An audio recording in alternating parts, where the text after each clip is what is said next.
Well, hello there. It's Tuesday and it's about 3 o'clock. Lady Sarah's gone off to get her hair done, as it were. So, I'm on my own again.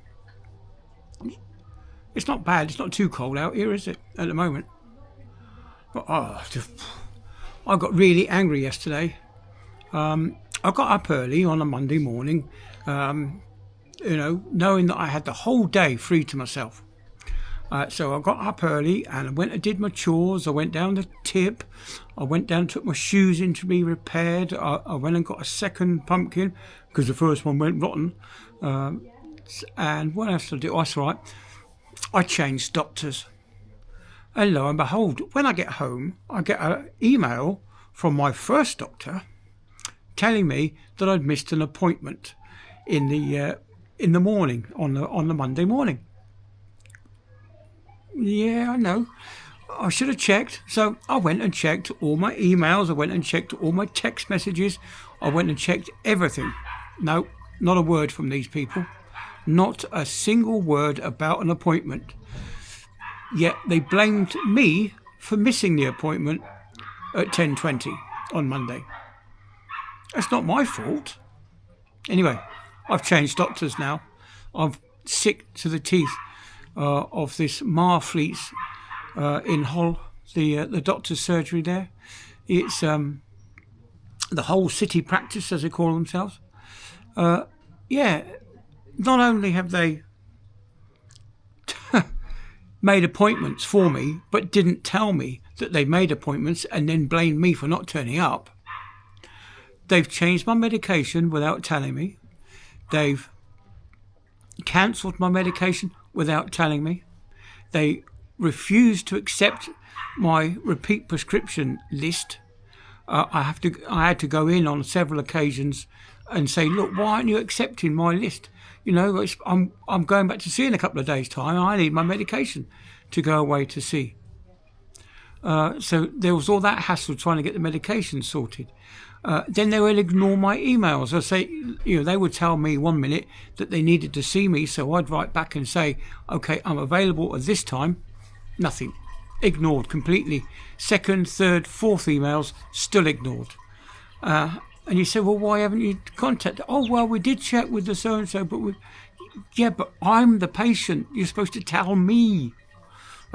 Anyway, so I got really angry and I slammed the phone down on the receptionist when I phoned up the reception yesterday to find out what the hell was going on. And they said, oh, yeah, we're supposed to have sent you a text message last Tuesday on the 23rd. And I'm thinking, but last Tuesday was the 22nd and the 23rd was the Wednesday. So you couldn't have sent me, so you're lying over the telephone. Yeah, anyway. So I'm rather pleased now that I've changed doctors, and I got a quick phone call today from them saying everything's gone ahead and it's now switched over. I'm now switched over to a new GP surgery, and I'm just waiting to find a time to go in and go for a quick medical review, and go through all my prescriptions, and then go through the hassle of telling them that I need 3 months at a time.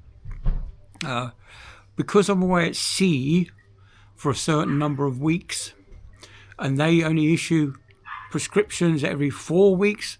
So when I'm away for 3 weeks, it doesn't quite gel. So the shortest period of time that ties everything together is actually a 12-week cycle. So that's 3 times 4. I'm away for 3 to 4 weeks, and they only do it every 4 weeks. So 3 times 4 is 12. So I get 3 monthly prescriptions, and then that's me sorted. I don't have to pay for my prescription because I'm diabetic. Yeah. So hopefully they'll just accept it. Merchant Navy seafarer, have to go away to sea, need my medication. Sometimes I have to order more to last me longer, but that shouldn't really matter, like I said, because I get everything for free anyway. And now I'm over 60, I don't have to pay prescription charges, I don't think. Anyway, and now that I'm over 60, I can get these what they call it, concessions. That was the word I was looking for, concessions. I'm going to go out to a country park with Lady Sarah in a couple of days' time. And they say if you're 60, over 60, you can get in for a slight discount. Yay! First time ever. Something for free. Yeah.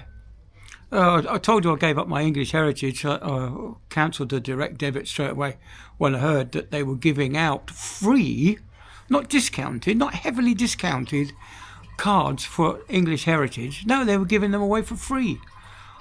This is to foreigners who've been granted leave to stay in the United Kingdom. Yes, it gets them out there, but these people ain't interested in that. They're only interested in earning enough money to go back home on holiday, even though they're supposed to be asylum seekers. You know, we had all this last Christmas, didn't we? All these asylum seekers going home for the holidays. Yeah, well, if you're going home, you can bloody stay there. As far as I'm concerned, you can't just come to England and sit on your arse and do nothing and then save up enough money and go back home. You know, it shouldn't be like that. If you're frightened to stay in your home country, you shouldn't be able to just pop back for a holiday. You know, that goes against the grain, doesn't it? Anyway, let's end this little talky on a happy note. The car. I've been so many more features I've been going through. One of the things that really annoys me with the car is this lane assist, where if you start to edge towards the white line, either direction, it gives the steering wheel a little wobble. I really hate that. Anyway, I found out how to turn it off. I haven't found out how to turn it off permanently, but I found out how to turn it off every time you start the car. There's a little secret, and I shall do a video on that later on. So hopefully we'll sort that out. And I've been through other things as well. I found out how to, when you stop the car, sometimes your stereo turns off and you have to turn the ignition to accessories so that you've still got the radio on if you're sat waiting for someone. Well, I found out how to do that now as well. Once you stop the engine, the stereo system keeps on playing until you get out of the car. So that'll be interesting, won't it?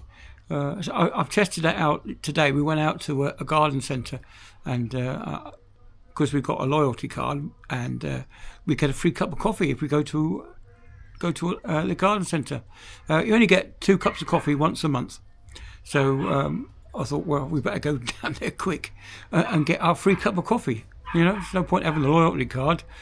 I think we paid £8 for the loyalty card, but we more than made up with that with the free coffee. So that's quite good. You know, 2 free cappuccinos ain't bad, and we have a slice of cake as well. So that's nice. So we went looking for Christmas trees. We used to have a fake Christmas tree up until when we took it down at the end of this year. It was falling apart. The fake pine needles were falling out.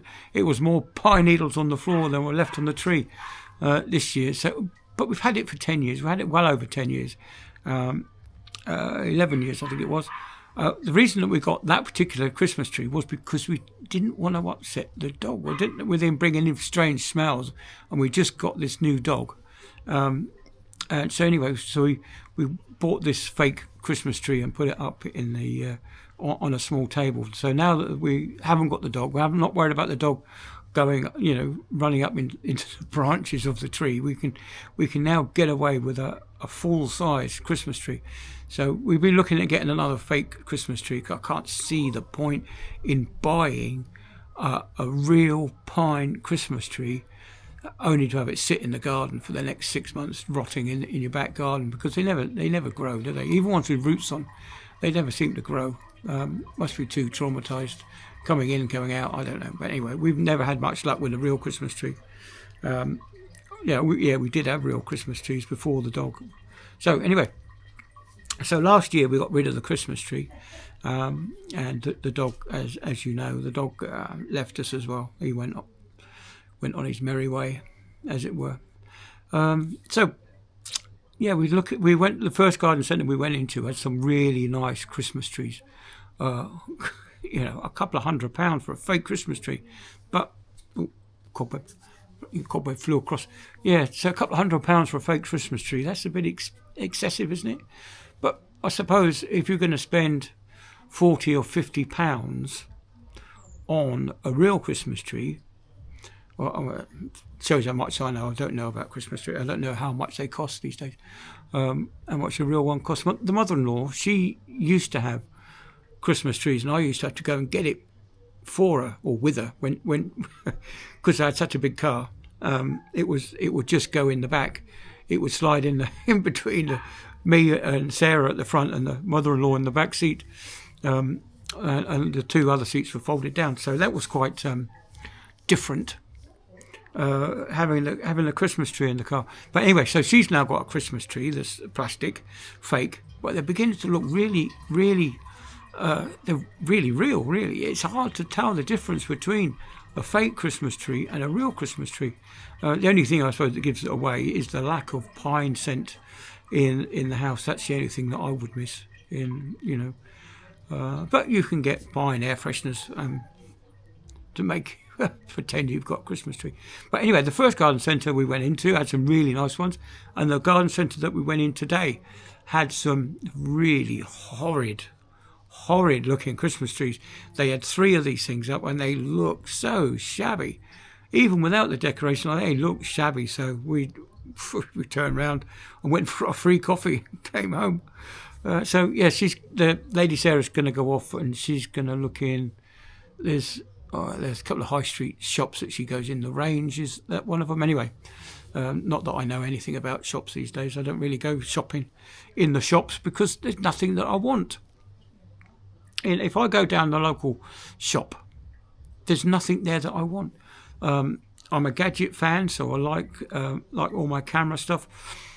Nowhere in Hull to get yourself a decent camera. Even second-hand gear, you can't get it. I'm going to sneeze.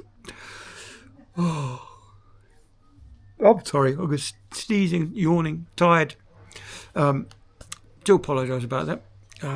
Anyway, yeah, so in Hull, there's nothing like that, really. There's no, even if I wanted to buy a radio-controlled model, there's nowhere in Hull to buy a radio-controlled model. There is a boating lake, but there's nowhere to buy boats to sail on the boating lake. You can't use electric. It's only wind power on this little lake. So yeah, I've been thinking about getting one of those as well. As I told you, I used to be a radio control helicopter pilot, and I was quite high up. I was actually an examiner. I could take people for their exams and stuff like that, and I could also do aircraft A tests. So you can't do that B. If you're a helicopter pilot, you can't take people for their B test airplanes, only the A test. The A test is the basic flying thing, just really to give the other club members the benefit that you're experienced. Obviously, you've got to be able to fly a plane before you can get your A test. Yeah. So, ending this on a happy note, I know sometimes it goes on a bit. I do have a couple of followers, fans, friends of the channel that like these talkies to go on for quite a little bit while I waffle on. And as I've told you before, I don't put the midterm adverts in for the midterm adverts. There's another spider. There's a teeny tiny money spider, probably even smaller than a money spider, on a tiny web come down. Yeah. But I've been suffering as well. I don't know about you guys, but I've been suffering from hay fever. Ever since I came home, my nose has been just so irritated. My teeth have been irritated. My eyes are irritated. I just feel just dreadful. And I don't know whether that's the mould spores in the atmosphere because of the type of time of the year, where it's cold and damp and things are beginning to rot. I don't know whether that's a lot of fungal spores that I'm breathing in. Maybe get a bit of an allergy to that. Although we do have a few flowers still in the garden, we've still got. There's a couple of flowers left on the lavender, and we've still got some of these violas and pansies, whatever they're called, in the garden. And there's a couple of red things, and there's a big yellow Sharon, something, Rose of Sharon, something like that. I've been told several times. I keep forgetting. I must be. No, I'm beginning to lose it. I don't even know what day of the week it is half the time. Anyway, so getting back to the car. I've got to take it in on Thursday to get the last of the accessories fitted that I'd ordered. We've been go camping a lot, and it would be ideal to have a boot that when you open the boot up, the whole boot area is illuminated. That would be very handy to have. So I ordered those, but they haven't got those in. So that's going to be fitted tomorrow, on Thursday, sorry. So hopefully that'll be done. I've got the footwell lights for the rear passengers, just to give them a bit of ambient lighting. That's coming, and I've also got some bit of the brushed entry guards to the front and rear doors. There's a piece of brushed aluminium for the boot lid. I've got one for the rear bumper, which is supposed to match that on the boot lid, but they haven't got the one for the bumper yet, so that's coming. And what else is there coming? Oh yes, right, I've got door light projectors to illuminate the floor as you're getting into the car. It's one of those things. I know it's a bit of a gimmick, but you know me, boys and their toys, as people like to say.